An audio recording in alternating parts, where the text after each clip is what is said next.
О, привет! Я тебе сейчас покажу, как поставить человека на свое место без слов. Представим обычную ситуацию. Стоите вы, перед вами ваш недружелюбный чел и просто... Нет, конечно, это была шутка, я вам никому не рекомендую, но если драки не избежать, бей первым.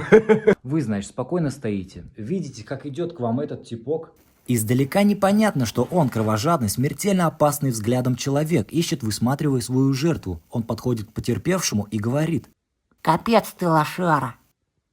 Не так я разговариваю. ой. Он говорит вам что-то неприятное. У вас должна в руках быть трость. И смотрите, он вам что-то говорит, вы ему, значит, показываете.